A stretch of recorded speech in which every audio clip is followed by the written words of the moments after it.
Let's talk about Hilary Duff, Stephen King, and the Greeks. He's suffocating. So he's just a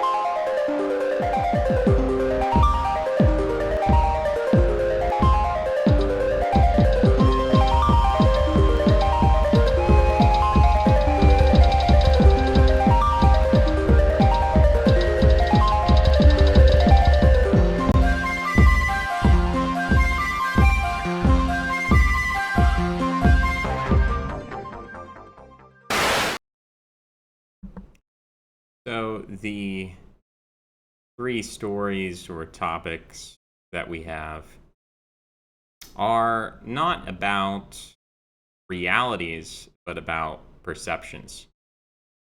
The recent news story about Hilary Duff is not a news story about facts, but it's a story about feelings. And it leads into a not so recent story, but something I just recently learned about Stephen King. It does connect to the Greeks. There is was recently, a story on Twitter. And to my knowledge, the mainstream account is that this story is false, it's fake, it's not real. And I don't have the ability to offer any higher authority than the mainstream. So we're going to have to presume that the mainstream account is the correct one. But it's very interesting to view this story about Hilary Duff as an example of collective mental illness. And of course, mental health requires visibility. Mental health should be visible. We should talk about mental health issues. We should talk about mental illness, especially if it's manifesting collectively. We shouldn't ignore it. We shouldn't hide it. We should give visibility to it. So we're going to talk about this story, which is purported a series of suppositions which I know nothing about. But the purportation is that Hilary Duff posted a picture of her son. I didn't even know Hilary Duff had a son. But she posted a picture of her son. This is the purported story. I don't even know, honestly, I don't even know that she had a son until recently. I don't know a lot about Hilary Duff. I know she's been in Hollywood since she was a child, and that might be an important detail. But apparently she does in fact have a son. Whether or not she posted a picture of her son, I don't know. A lot of pictures on the internet. One of them could be her son. I didn't really do the research. But it's being put forth by anonymous people on the internet who are being collectively derided as QAnon.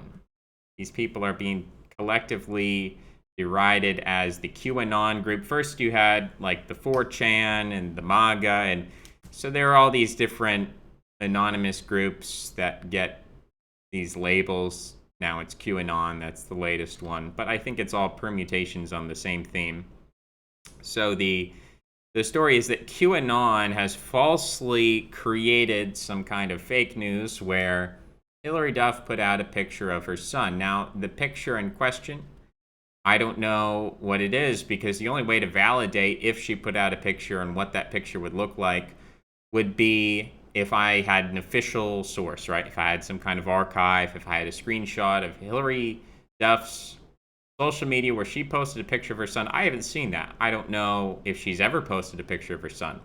But what's being purported is that the picture posted, this is the QAnon, mentally ill, crazy people, this is what they're saying, and I think we need to draw attention to the mental illness, and we need to give it visibility.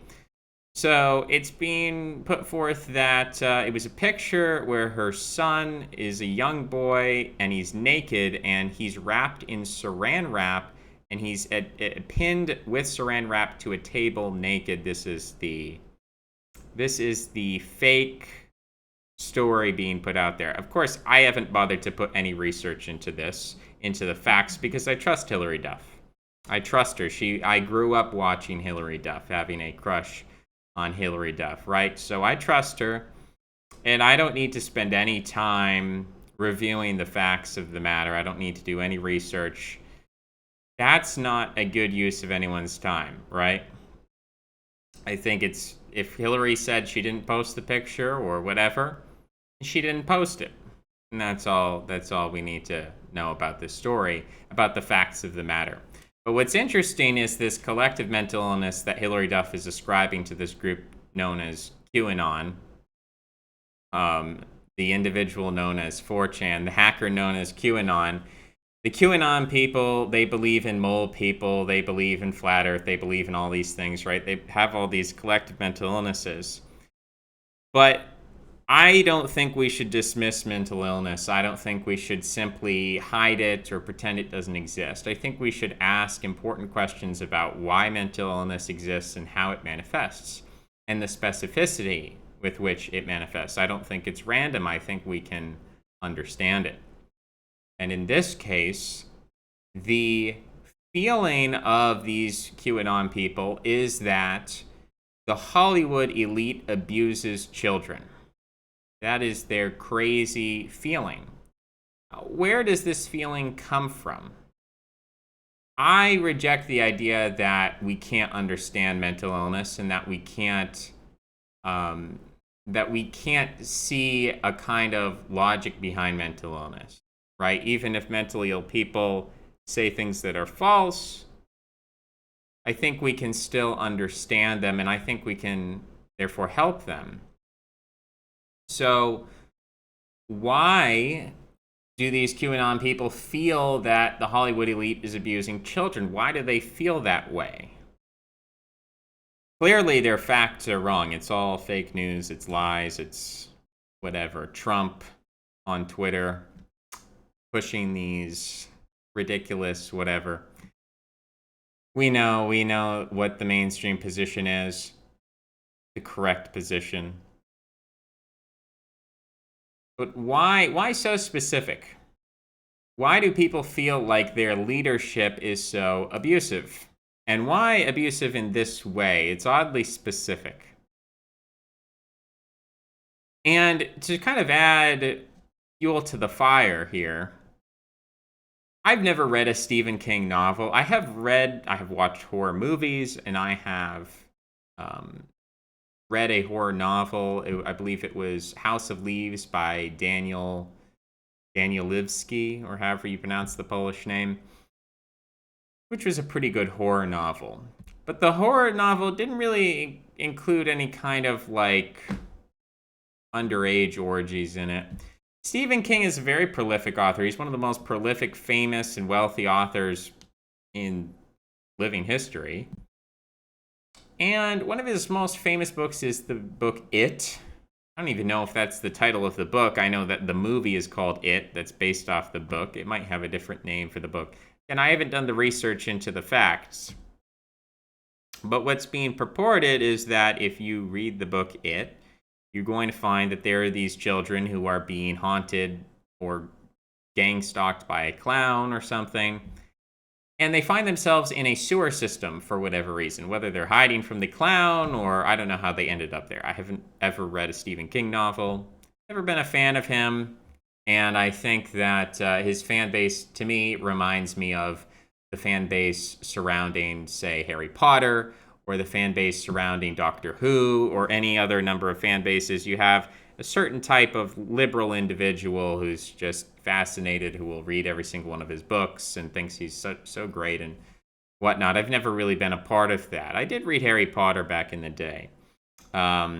So I'm familiar with the type of enchantment and fascination that can go into these things, but never specifically did I read Stephen King. But apparently there's a scene where there's a bunch of 11-year-olds. There's like an 11-year-old girl and some 11-year-old boys, and they're down in a sewer, and they're being hunted by a clown. And for whatever reason, Stephen King purportedly, and I just learned this today or heard about it today, these news articles about Stephen King writing in a scene that's apparently something like 11 pages long, where they're in this sewer. And there's a scene, and people kind of read the 11 pages and they said, oh, this is weird. This is kind of a strange scene. So they asked him about, what is this scene about? He said it's a coming of age scene. It's a scene where these kids, they're having a coming of age moment and they're becoming adults. And the scene is a graphic depiction of a gangbang of a bunch of 11-year-old boys with an 11-year-old girl. That's the depiction. Like I said, I haven't read the novel. I haven't investigated it. And I don't know what Stephen King's motivation was there, if he was trying to bring attention to child abuse, if he was trying to highlight the horribleness of the clown, that he created this horrible situation. I don't know what Stephen King's intentions were when he wrote graphically in graphic detail for 11 pages about this. I'm not sure what his mental state was. I don't know why he, when questioned, do you think this was wrong? Do you think this was weird? And he sort of just responded, I think it's a coming-of-age story. I think it's a coming-of-age scene. It's things like this, I think, that contribute to the schizophrenic mental illness of these QAnon people, where they think that the elite is engaging in ritualistic child abuse. We look at people like Harvey Weinstein, right? When we look at people like Louis C.K. engaging in similar voyeuristic behavior, where he wants people to be a captive audience to him unwillingly. He wants to gross people out. He wants to make people feel violated. When we look at people like Anthony Weiner, a repeat compulsive offender, where he got caught once and then again and again and again. I think he's finally been prosecuted, and I think he's finally out of politics forever. But you look at that, you look at individuals, and I wish I remembered the name of the serial killer who made a little entry into politics. I'm right now, the only name that comes to mind is Jeffrey Dahmer, but I know it's not Jeffrey Dahmer. I know it's the other one, and maybe the name will come to me.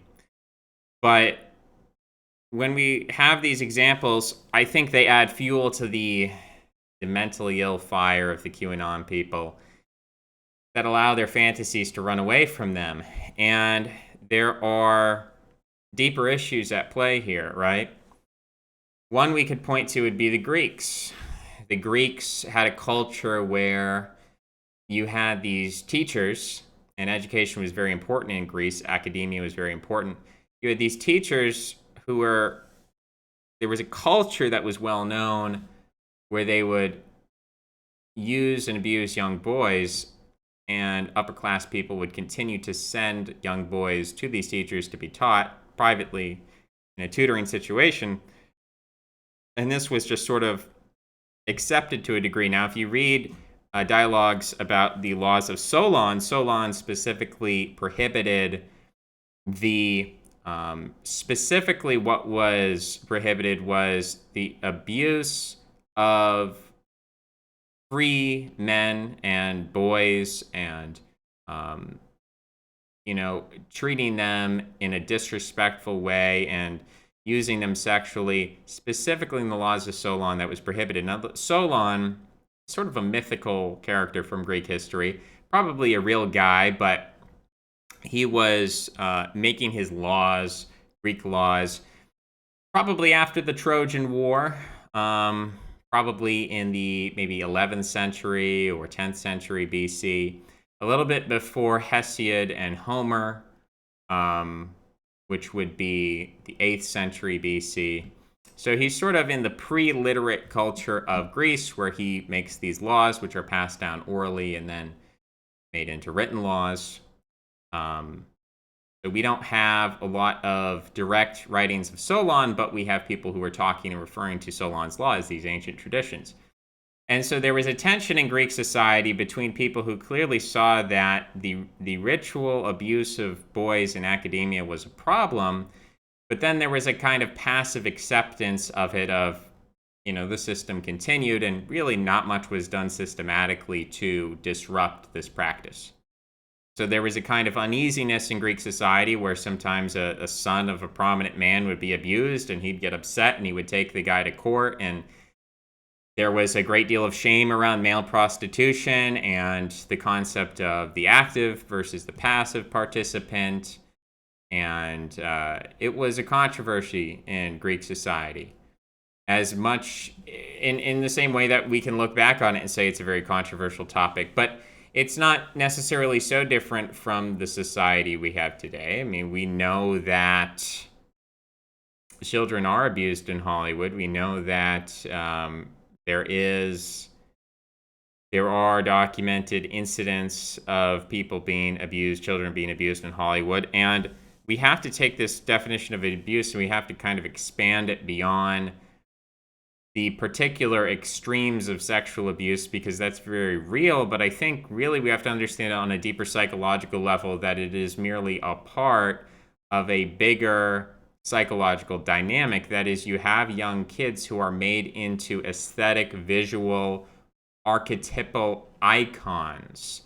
In the same way that a religion has idols and icons and figurines and figures and statues, and these Hollywood icons they're almost religious in the fact that people worship them. And so when children are caught up in this religious activity, there is the objectification of the child and the envisioning of the child as symbolizing something greater than him or herself, something to be worshipped, the form of the child. So this is what Hollywood does with these child actors, and we see very predictably a trend where child actors, they end up becoming, and not just child actors, but also children in the music industry. This is very prominent as well, but Amanda Bynes hasn't turned out so well.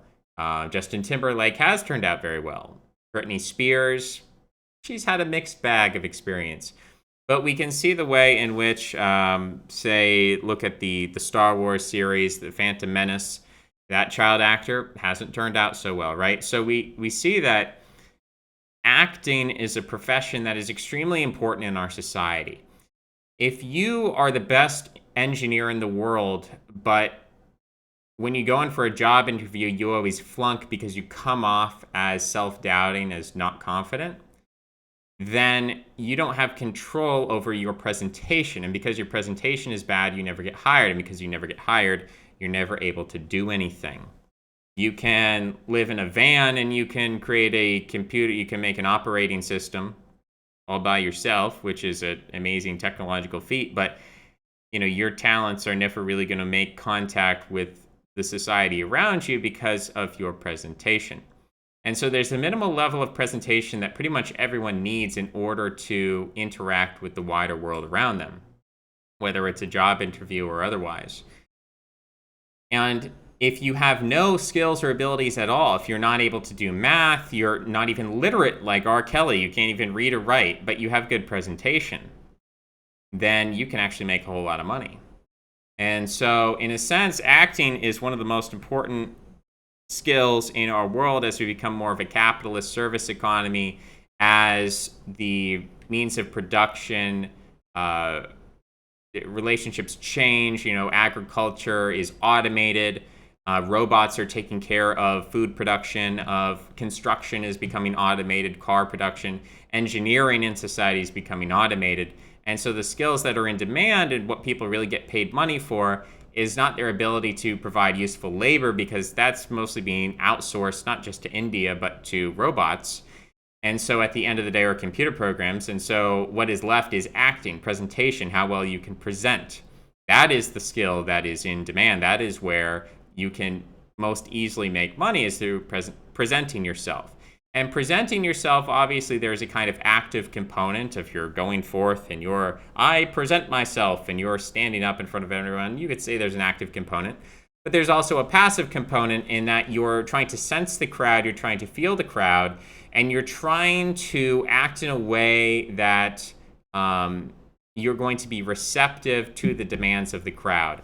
And this is something that women have to do in a patriarchal society, right? Women have to be attuned to the needs, desires, wants of men. so that they can survive in a patriarchal society. So we refer to the male gaze. Men like women who are pretty. And so women have to constantly reformulate their presentation to keep up with the fashion of the day so that they are considered pretty, because that's their survival strategy in a patriarchal society. Now we're moving into this mode where not just women are being sexually objectified in this way, but because of the loss of engineering, not just economically, but culturally, it's no longer important for a human being to be able to create real things in the real world to solve real problems. As presentation becomes more important, the problem of presentation is not just one that's isolated to women as a class within society who are forced to present themselves as a result of patriarchy, but now we have a kind of democratic machine where everyone is made into a presenter, male or female. And this is where you get the rise of the metrosexual and the hyper-groomed man. And of course, there are theories concerning scale, concerning the idea that if you take mice and you put them in an overpopulated environment, they tend to groom themselves more, and this is where we get metrosexuality. And that's one explanation, but I think we can look at this as a multi-causal event, that presentation is the only thing of value left. And so acting becomes more important, and therefore the activity of acting becomes more intense. And child acting, I think, has become more of an intense activity over time. The cinema entertainment occupies more and more of our waking hours, our attention. We are no longer invested in religion. Now we're watching BoJack Horseman and Rick and Morty and Family Guy and Simpsons, and we're more invested in these things. And so as child acting continues to become more important, the pressure on children to perform in that role, to be something that they are not, to conform to an archetype, to become less of a person and more of a presentation, the weight of that activity becomes heavier and heavier. And there's a limit that most people have when you put that much pressure on somebody. There's a limit where you can have a psychological breakdown, where you can develop certain dependencies, alcohol, drug use, also an addiction to that kind of environment. You become acclimated to the idea that people are going to be paying attention to you 24/7, that you're famous, that you're important. And what happens if you're a cute child, you're a child actor, and then you grow up and you're not so cute anymore, and no one pays attention to you? And therefore you feel a loss of love, because your conceptualization of love was that people watch me on TV. Well, now they're not watching anymore, and you wish you were young again. And so as a result of your obsession with trying to become young again, say like a Michael Jackson, who was very cute as a child and sort of grew up and had all these identity crises with his skin disease, and resulted in him bleaching his skin and getting a nose job and having plastic surgery, and the fact that he had this high-pitched voice, but he's supposed to be a man, but he still sounds like a child or a woman. The first time I heard Michael Jackson, I genuinely thought it was a woman, with his long black curly hair and his it's funny, I thought first time I heard Katy Perry, I thought it was a gay man. I Kissed a Girl. I thought that was a song about a gay man kissing a girl for the first time, being like, maybe I'm bisexual. This, I guess, is my some kind of disconnection in my synapses. I thought Michael Jackson was a white woman, and I thought Katy Perry was a gay man. But in any case, I didn't know their names when I first heard the songs. But in any case, right, Michael Jackson or many other child actors, they grew up and there's this huge rupture where they were under all this stimulus of being a child actor. Then they become an adult. All of a sudden that stimulus drops or stops or malforms. And so as a result, what do? They turn to addictions. They turn to substances. Maybe they create a child theme park to invite all kinds of children to a place called Wonderland, and they revert to these kind of infantile states. There's a lot of essentially religious, you could even say magical, sexual, Freudian, psychological, Jungian forces that go into the world of acting, and these seem to only be increasing. And so I think all of this is very powerful, and I guess I have to ask the question of, is it even possible to conceive of a society which does not have these elements? Alternatively, is this merely a sign that we are at a point in our cycle of culture, which is the same point that we found the ancient Greeks in, right? The ancient Greeks became extremely academic. They became extremely religious. They became extremely philosophical. They were very interested in aesthetics. And of course, they had this kind of ritualistic child abuse embedded into their society. And we look at our society in the present day, and is this we just reached a certain point in our development where we've become so focused on the image and the icon and presentation that this is just kind of the natural consequence, right? And I guess I hate to use that word natural because it implies a kind of justification or moral validation of the practice. But maybe we can say that it is a logical consequence of a society that is so focused on taking people and making them into objects to be worshipped on the silver screen or on the iPhone or what have you. I think that is what people are feeling and sensing on an intuitive level. And so when a rumor starts about Hillary Duff or Stephen King, I think people with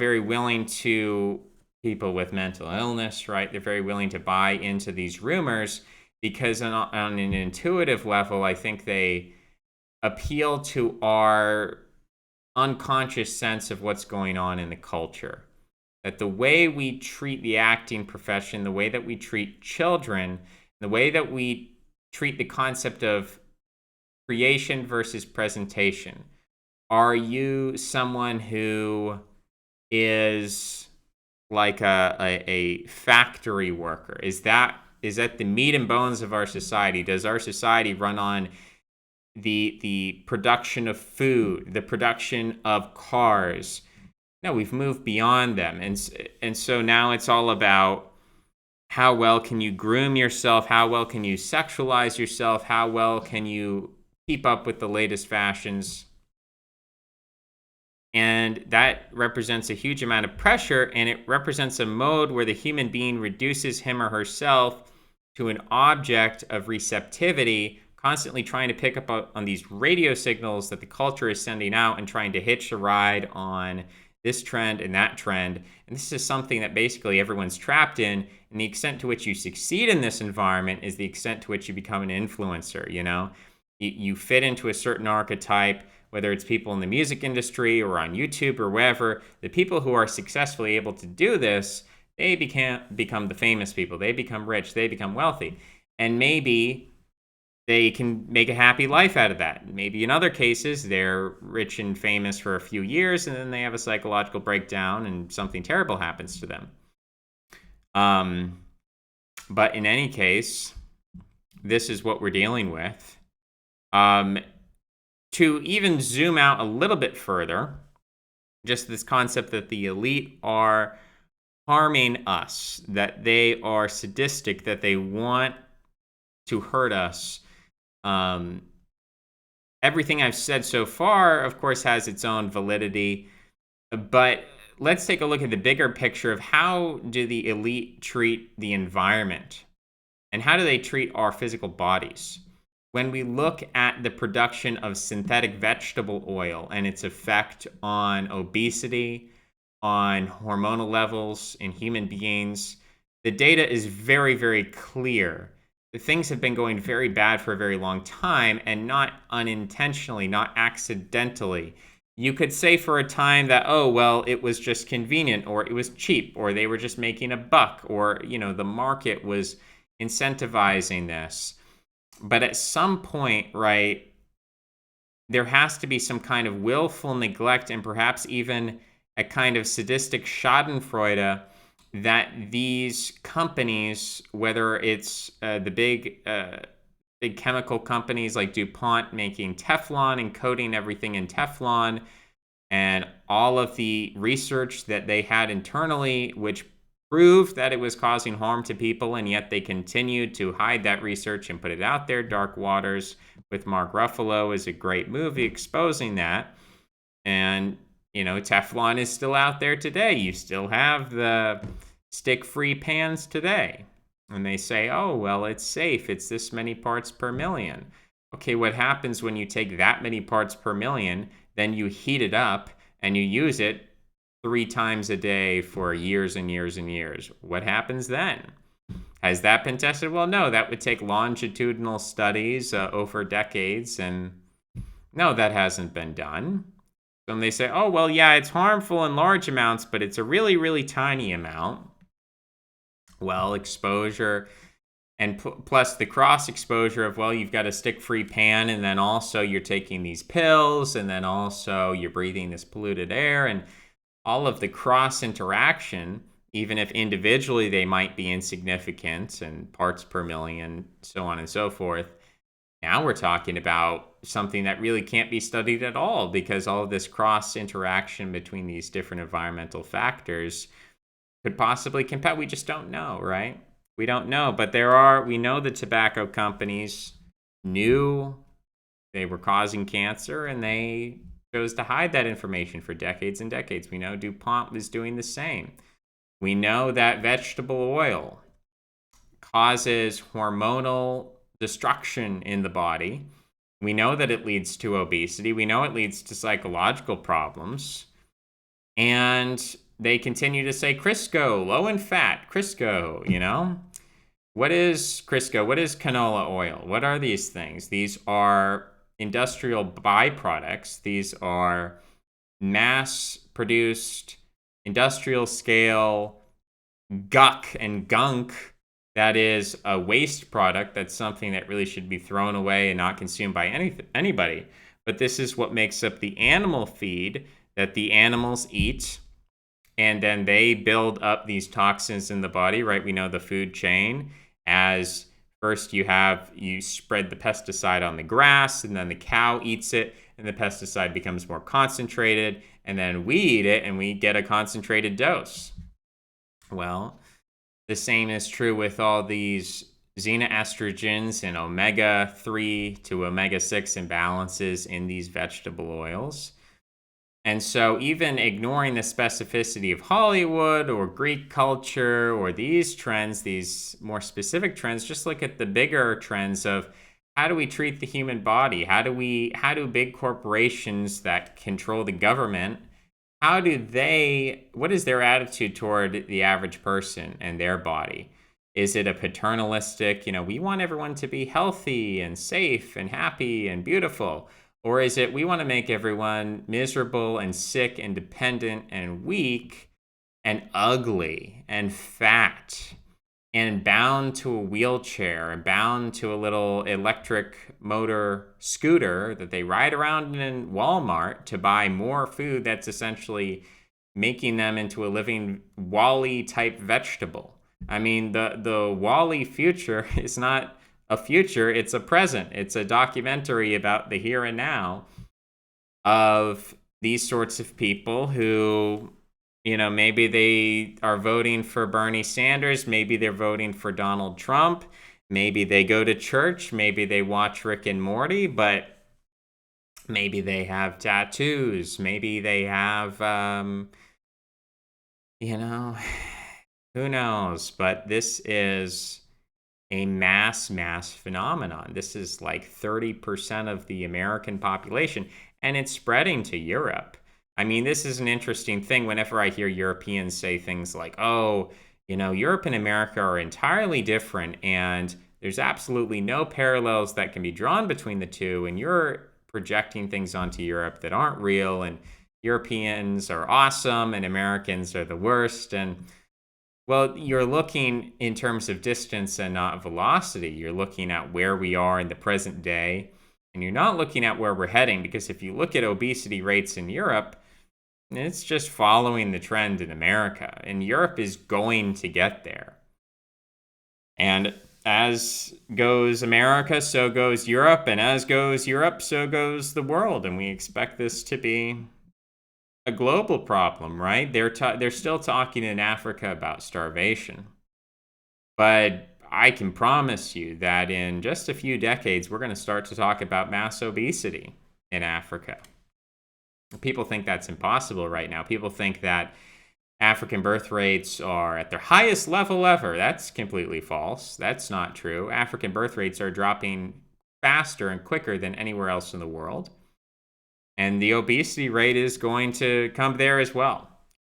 This is pretty much a foregone conclusion so long as the global corporations that control these governments are not significantly altered in their incentive structure. What is good for them in a capitalist system, it's not just to be apathetic about what happens to people, but it's to intentionally make people as weak and as servile as possible to further monopolize their own power to secure their position. And their justification is that, well, if we have a world where people are basically breeding themselves out of existence, they're sterilizing themselves with drugs, alcohol, culturally, atheistically, whatever, then that's going to be a world with less competition. We're going to be more cooperative. And eventually, the world's going to be a better place. We can have depopulation and we can have only the good people left. That's the theory. And maybe that sounds reasonable to you, and maybe that sounds atrocious. I don't know what your opinion on that is, but I think that's a pretty reasonable assessment of how things are. Now, if you're a part of the elite and you're looking down on everyone, you're looking down at the pollution of the Ganges River, and you're looking at the destruction of the Amazon rainforest, and you're looking at the smog in Beijing, and you're looking at the litter on the side of the road, and you're saying, well, my gated community is clean, and we're going to have water filtration filters, and we're going to have desalination, and we're going to protect ourselves from this pollution that we've wrought upon the world with our capitalist system, we're going to be insulated from that. We're going to be fine. And if you're a part of that wealthy elite who can afford, Kylie Jenner just had basically a face transplant. If you look at her before and after, before she looks like a kind of normal, half Armenian woman. Now she looks like a Barbie doll, right? She's completely changed her ethnicity. She's completely changed her whole makeup. Her physical age is she's probably doing some kind of stem cell treatment. So probably the cells in her body are chronologically younger than they would otherwise be, right? I'm just speculating here, but you're looking at the ultra rich and their ability to live longer and to be more beautiful and to protect themselves from the side effects of capitalism and the intentional monopolizing effects of capitalism. If you're part of that group, then there's not much to worry about, right? Things are going to keep going your way. There were a lot of people who, referring to this crisis that we're living through, there were a lot of people who are continuing to say, and who definitely said in the past, this is an opportunity. And I continue to learn about more and more people every day who keep giving this line of, this crisis is an opportunity. This crisis is going to hurt the elite. This crisis is going to make the rich, it's going to take away their wealth. This crisis, this economic crisis, it's going to give an opportunity for revolution. This crisis is going to make people doubt liberalism. This crisis is, just on and on and on of how this crisis is great and the rich are going to suffer and the poor people are going to rise up, or the middle class or whatever. This is an opportunity for nationalism. This is an opportunity for populism. People are losing trust in the system. People are losing faith in the system. And maybe in a few decades we'll say, oh, well, yeah, maybe it was the beginning of something like that. Maybe you're right. Maybe this was a sea change. But what I'm seeing right now is you look at the richest people in America, and Mark Zuckerberg has gotten richer, and Elon Musk has gotten richer, and Jeff Bezos has gotten richer, and Warren Buffett has gotten richer, an average about 15%. If we look at the real numbers, the rich has gotten richer. And it's not that the billionaire class has been consolidated. The number of billionaires in the world has increased during this economic crisis. Kanye West just entered into the billionaire class. So this is just the objective facts and the empirical numbers, the rich are getting richer.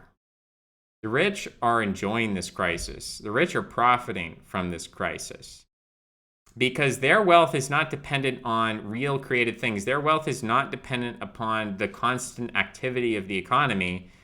That's a very stupid theory of capitalism. And the book I recommend to people is Den of Thieves. It was written in the 1990s, and it covers the 1980s, which was a remarkable period in the revolution of the stock market and the American system, where we transitioned, made a very fast and quick transition away from the economy of things and engineering and building cars and exporting to an economy of insider trading, consolidation of wealth, networking, nepotism, and you can read it all there. It's a fascinating book. It reads like a novel, but it's all true facts. It gives you the insider scoop on people like Ivan Boesky and Michael Milken, who I think was given a pardon by Trump recently. Thank you again, Trump, for doing that. But you've got these characters, this cast of characters you can read about, their psychology, and how they got all this money. And it wasn't by being, tied to, oh, well, the market rewards productive actors and people who are innovative and entrepreneurs. No, the market at the top rewards people who insider trade, who short the stocks, who manipulate the market, and they don't do any work at all, and they just use power to monopolize power. And it's a kind of, I don't know how to say, I don't want to be too graphic, but it's a kind of like, the economy is in the toilet and these people are feeding out of the toilet, and they're getting they're already fantastically wealthy, they're getting more wealthy. So that's the state of things. And I think that's part of the reason why people feel that, like, the people who run our society, the people who present on TV as, they only want the best for us, probably some pretty sick people, and probably who want to hurt us. And if you're part of that group, it's no better time to be alive in history, I suppose. You have access to everything you could ever want. But if you're not a part of that group, there are a couple of options. There's what I would essentially refer to as Stalinism, which is the idea that we have a system where everybody who is not a part of this billionaire class is essentially either in middle management or they are a slave, a wage slave. And you can directly try to fight that system, or what you can do is you can try to accelerate it and hope that a Stalin-like figure comes along, or a Napoleon or a Caesar comes along, and that this person is able to destroy the capitalist system and recreate some kind of reintroduce virtues into society, right? So the chaos of the French Revolution was, they just kind of were attacking religion, and they were attacking the concept of gender roles, and they were basically, breaking down all the icons of society. And Napoleon comes in and he says, you know what, we're going to scale things back. We're going to, in some senses, move forward, but we're also going to reintroduce certain virtues. And you see this with the chaos of the Roman Empire, the way that Caesar comes in, and certainly in some ways he's progressive. He brings the Gauls into the Roman Senate, which has never been done before.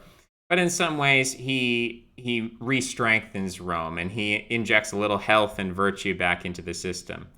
He takes away a little bit of the mentality of the senators who were bringing Rome into chaos, and he reintroduces some healthy values.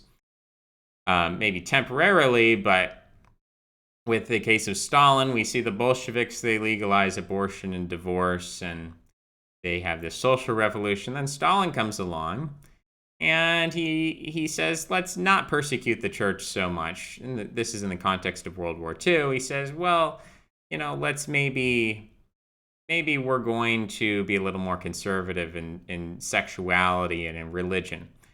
So this is kind of the Stalinist option, that you say, well, we can't take these people out. We can't challenge them directly, but what we can do is hope that if we consolidate power into an absolute dictator, the incentive structure is going to be different. So the dictator isn't any longer going to want to hurt the population directly as the current leadership does. The dictator is actually going to want to ally with the population to consolidate power around himself to defeat the other dictators. So rather than a situation we have now where you have an elite that wants everyone to suffer who's not a part of their group and their clique, you're going to have a dictator who wants the best for everybody except for the billionaire class, because he sees the billionaires as his competitors rather than the middle class. So it's a different sort of class structure and different kind of incentive. That's the Stalinist option. And I'm just throwing it out there as a theory, not something, it's something I've definitely considered, but there, of course, are good criticisms of that as well. The other is, I've thrown around this term minoritarian, and essentially what that means is getting serious about religion and not engaging in biological reductionist materialism, not basing your identity around FBI crime statistics, not looking at haplogroups, and not pretending that you're some kind of secular, scientific, facts, not feelings, objective person, not hiding behind some kind of nepotistic Heideggerian particularism of, I believe in genetic closeness. Whoever is genetically close to me, those are my brothers, when at the same time these people come from broken families. They can't even get along with their siblings or parents. And functionally, they talk about, we're all brothers. We're all red-pilled brothers. Okay, well, that's a religion disguising itself as some kind of biologically based materialism. That's a concoction of hypocrisy and confusion. What I'm saying is people get clear and people get conscious and people understand that when you have a system that is fanatically hell-bent on just destroying the entire population and creating a new world, and you're not part of that Elysian class, right? Tom Cruise, Elysium. I didn't see the film, but the basic premise: rich people escape off Earth and they destroy Earth, and that's the plot premise. That's a futuristic sci-fi movie that really represents the present state of our culture. If you're not a part of that breakaway elite and you don't have the facilities or the abilities or the inclinations to game the capitalist system, to present yourself in such a way as to say all the correct things, all the mainstream positions, you can make the money so that you can get the face transplant and the stem cell research and the nice house and the gated community where there's no pollution and there's no trash in the streets. If you can do that, great. But if you can't do that, the only way to defeat fanaticism is with a stronger fanaticism, especially since all the material resources are on the side of the present elite. You have to be fanatical, and that fanaticism can't be this kind of cold, rationalistic, reasonable idea of what matters is your IQ score, or what matters is you have the correct, economic opinion. Do you believe in the free market or some kind of particularistic Marxist doctrine? Do you understand the labor theory of value? All these kind of ideological points that people want to fetishize are obstructions to creating a real kind of fanatical minoritarian community of people who actually have a sense of purpose, who have a sense of belonging. I think that's the most important thing. The most important thing in America to me, or again, the globe at large, which is increasingly an extension of America, as America spreads, American culture continues to sort of seep around the world. The most important thing to me is not, oh my goodness, we live in a diverse country. Oh my goodness, there are multiple races in this country. We're not 90% homogeneous. That's not the big conflict that's facing people. I think the big conflict is the fact that we've got 11-year-old boys en masse, like the majority of 11-year-old boys are beginning a process of porn addiction. The majority of 11-year-old girls are beginning a process of OnlyFans careers. That to me represents if we're just going to kind of distill things down to like what is the fundamental problem of our society, I would say that it's more the latter rather than the former. It's more of a spiritual problem. It's not a problem of gang violence. It's not a problem of immigration. It's not a problem of people are speaking Spanish or they're practicing a foreign religion of Islam or something like that. My neighbors who have no power, who have no agency. I mean, you just look at the Biden phenomenon where people are voting for Biden, and it's clear that Biden has contempt for these people. He doesn't care for these people. They're voting for him anyway. So at the end of the day, who is making the decisions? Who's calling the shots? Who's creating the culture? It's not the people on the ground who are casting the votes. There's a huge disconnect there. So fundamentally, that is not where energy and effort should be directed at. How do we stop immigration? How do we reduce diversity? How do we alienate ourselves from people who come from a different culture, a different religion in that way, on that low level, that street gang vision of the world? This idea of, oh, whatever's in front of me. And of course, that's being promoted by people like Sean Hannity and Bill O'Reilly and all these people, Hal Turner. This goes back for a very long time, that this is what a certain wing of the mainstream media wants you to focus on and perpetuate this campaign, instead of saying, okay, we've got an elite that fundamentally the deepest and most cutting attack against the majority of the population, it's not the superficial. It is not who's my neighbor. It's not what the crime rate is. It's not what the immigration rate is. The attacks that are the most important, that we should focus on, that we should try to respond to and defend ourselves from, are not these superficial physical attacks. It's not about people's appearance or their phenotype or their haplogroup. The attacks are the most cutting, the deepest, that affect people the most, that are really irreversible, right? You know what? People move around the world all the time. Immigrants come in, immigrants leave. People can move around very easily. That's not a spiritual attack, okay? People can move here and there and everywhere. That's not the deepest problem. That's not the one we should focus on. We shouldn't associate and view ourselves as our group, our in-group, our identity is based on our appearance and national origin, things like that. The important vector of attack to defend oneself against is this spiritual attack of, you're an object, you're a slave, you are, again, your sons are going to be porn addicts and your daughters are going to have an OnlyFans career, and our inability to insulate ourselves from that. I think that is the most pressing problem in a nutshell, right? And of course, there are affiliated problems, and that's a simplified version of it. But I think that's what needs to be focused on and responded to. And in kind, I think, as I've already previously mentioned, there needs to be a parallel drawn between environmental destruction, the obesity epidemic, and the sexualization of children in our culture. We need to see these things as fundamentally, three sides of the same three-sided object. Is there even such a thing as a three-sided object? I'm trying to think of what a three-sided. Well, we have like a walnut, which is two curved sides. So I guess there would be like what would that be? Some kind of like three-sided object. Maybe I'm getting into non-Euclidean geometry here with my three-sided object. I'm trying to think of what that would look like. It would have to be curved, wouldn't it? It would have to be sort of semicircular. Now we're getting into some geometry. It would have to be sort of semicircular with a flat base and then kind of these two curved sides. Anyway, boy, was that a diversion.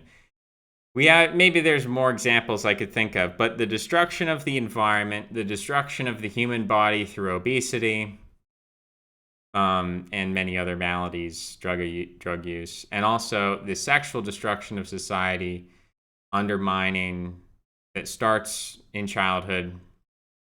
Those are the three factors I think we need to see is fundamentally They're just three symptoms of a fundamental cause, and that's the one we need to address. So we need to view the incentive structures provided by capitalism are what leads to this. And so it has to be basically something that recognizes itself as a religious movement. Now, we could say that Marxism and Bolshevism in some ways were a messianic religious movement, and that said, oh, we're secular and we don't believe in religion. This is what every religion says, right? Islam says it's not a religion. It is, being in accordance with God. Judaism says we're not a religion. We're a way of life. Christianity says every religion does this, right? Science says, it's not about religion. It's about the truth. So every religion does this. And maybe this is, just something that's a necessary part of fanaticism, is that you don't view yourself as part of a class of social structures, but you view yourself as somehow beyond that and, beyond those categories. And there's a kind of supremacist notion there of being part of something that is the truth. It's not merely a representation. It's not merely an attempt, but it is the truth itself. So it may be that these religious minoritarian structures represent themselves as secular or scientific or truth-based or whatever, or somehow outside religion or beyond religion. That's possible. But if we're just going to be true or truthful about it, if we look at history, it's going to have to be a religious structure. And it's going to have to be people who are prioritizing the greatest threats and the greatest problems with the culture, which are not the fact that you have neighbors who look different from you, but it's the fact that you can't reasonably get married and have kids because the divorce rate is 50%, and your kids are going to be either making or consuming porn from a young age, which is going to totally warp their sense of self. And basically, the reason I have talked about child acting so much is because I think it's just a facet of something we are doing as a society to everyone now. It's not just that there's a group of unlucky kids who are pressured by their parents into becoming child actors. It's that we have a democratization of mass child acting, that every child is now an actor. Every child has social media. Every child is presenting themselves or consuming these presentations in a sick way. And that's the culture we live in. And that's not sustainable. If you exist in that culture, you are a dead end. You are going to die. There's no hope for you. And so you have to get out of that. That is the first primary thing. Now, people can say, well, now that we're out of that, now we're going to add on to that all these extra external stuff that is not important. But I would say, or less important. But I would say this is such an important feature, it's such an important facet that we don't really have time, energy, or effort to deal with other subjects. We don't really have the luxury of being able to say, okay, well, yeah, we understand what you're talking about. Yeah, that those are problems. But we can juggle all these balls at the same time. That's not true. There's such a thing as opportunity cost. And if you focus on superficialities that don't matter, and that just make you a big target and a scarecrow. And there's a reason why the United States government infiltrated and puffs up organizations like ISIS and like the KKK, because it wants people joining groups like ISIS and the KKK, because those groups suck up people's fanaticism and they're easily controllable and they're misdirected, right? That's why they support them and puff them up. A last quick note, I suppose, on religion is that there are two problems, I think, where people, when you look at the goth emo movement, there's something religious about it, in that it attempts to look at nihilism and existentialism and deal with deep problems that people are facing. And so there's something genuine in that, but it goes too far in rejecting anything positive. On the other hand, you've got this kind of yuppie Christianity where you go into a church and people are just laughing and singing and dancing, and there's never a serious discussion about the things that I'm talking about today. And so in both of those, you see a dead end where on the one hand, it's just let's be depressed all the time and never try to build anything and escape from the system. We're just going to have this cathartic release of wearing black clothes and putting on black makeup and screaming. That's going to be our catharsis. And on the other hand, it's going to be, we're just going to pretend everything is all right and we're going to get sucked up in the rapture anyway, so we can just be happy all the time. you look at those cultures and civilizations which have been most successful, they're not the ones that are happy all the time, right? The people who are able to be happy in poverty remain in poverty. It is really depression and the depressive personality that has created civilization. If you are depressed, that means you should probably be out like inventing civilization or exploring the world or conquering or visiting new continents or going to space, right? Depression is dissatisfaction. Depression is, and again, people always come back with a counterpoint of no, depression is apathy or this and that. Depression is a defense mechanism against pain and whatnot. But I'm speaking in terms of, I don't know, a very generalized happiness meter. People who are very happy, who are joyful, who are laughing all the time, everything is good. That you're never going to be motivated to improve your situation if you're always content with what you have. Really, what motivates people to change is a kind of deep disagreeableness and being upset all the time about the situation around you. Being a perfectionist, it's never good enough. That's what produces change. That's what allows things to improve. That is what motivates people. Now, if you feel like the world is a terrible place, but there's a blocker in front of you that you feel like you can't change anything, then that's when I think depression leads to, or the melancholic or phlegmatic attitude leads to a kind of apathy, and you can't get out of bed in the morning. And we see this in certain people where they go from a kind of depressive state to a kind of fanatical state. I think depression holds within it the seeds and potentiality for fanaticism. You see this in comedians like Robin Williams. You see this in religious extremists. You see this, I think this is pretty well proven. So I think that's kind of, you have to start with people who are basically depressed. And they're depressed because they cannot just fake it. They cannot just pretend that everything's all right. They can't just smoke weed and eat the Rice Krispies and watch the Rick and Morty. They can't just do it. They cannot be happy with themselves just going along to get along.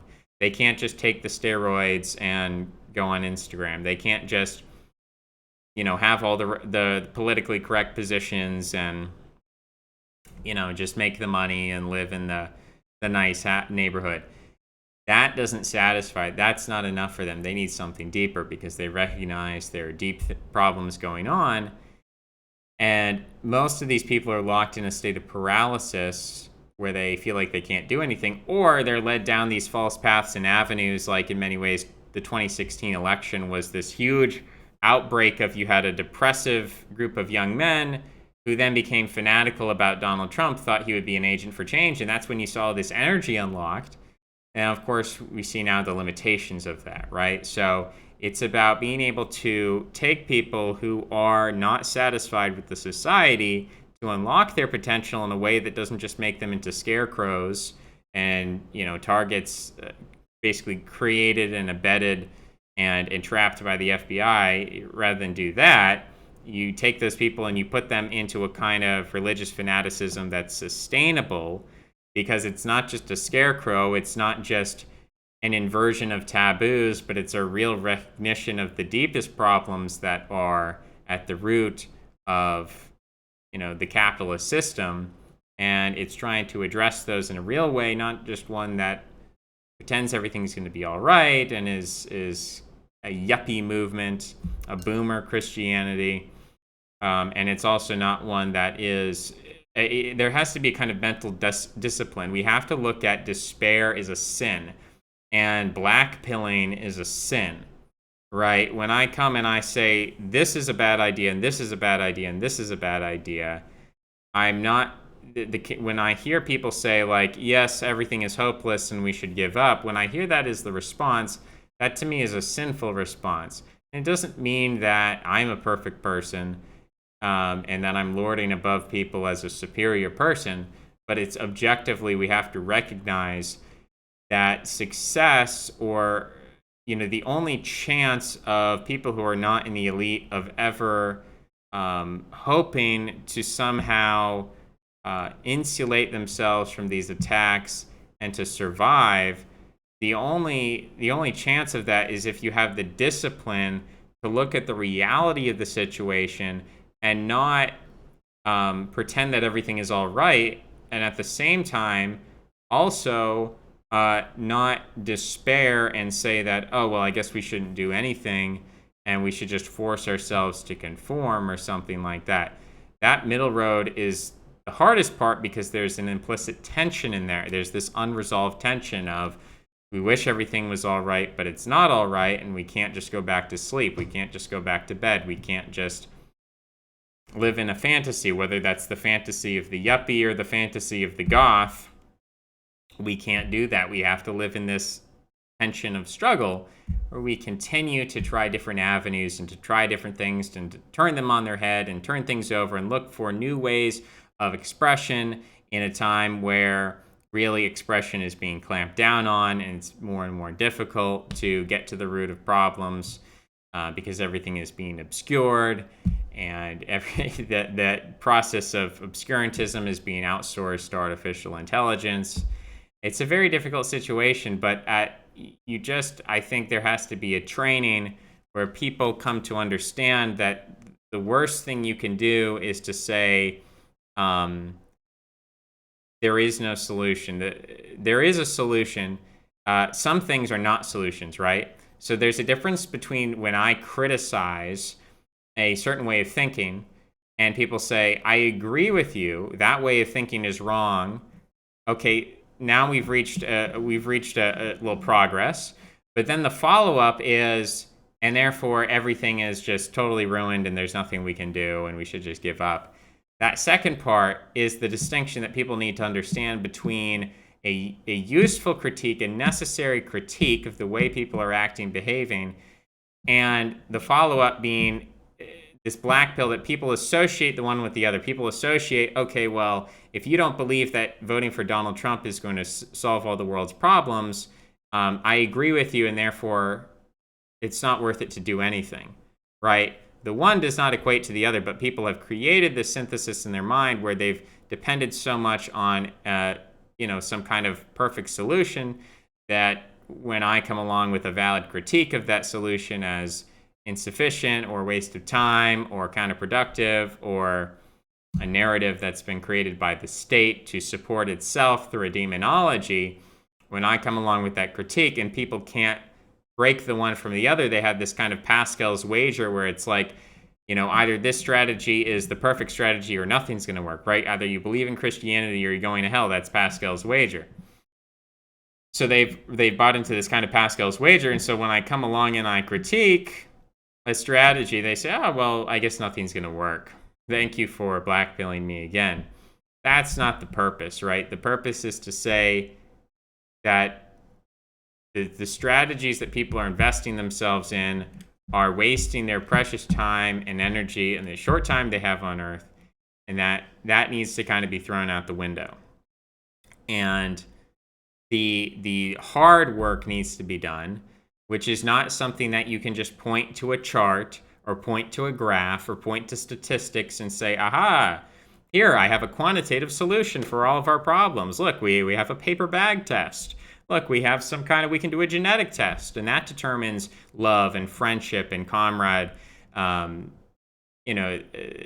ability to feel kinship with one another and to have a group and to have an identity.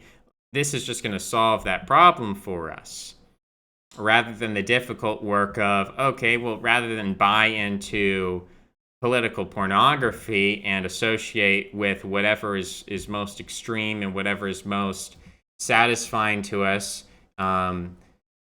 we are going to do the more difficult work of saying there are deep problems and we need to organize on that basis. We need to organize on the basis of focusing on the things that are most ignored because they're the hardest to deal with, and that's a coping mechanism. We ignore those things that are difficult. So that should be the basis of organization. Now, how do you market that and make that popular and make that accessible to people and make that something people can digest in a 30-second pitch or a one-sentence mantra that you can give to people? That's also a very difficult challenge. But I think these are kind of the basic principles of theory that have to be worked within in order to move forward into maybe getting to a point where you can say, okay, now we have a brand, now we have the ability to market this or whatever, if that's where you want to end up going with it. But I think these are kind of the axiomatic principles that need to be worked within. That's all I'm going to say for this one. Thanks for listening, and I'll see you next time. Bye-bye.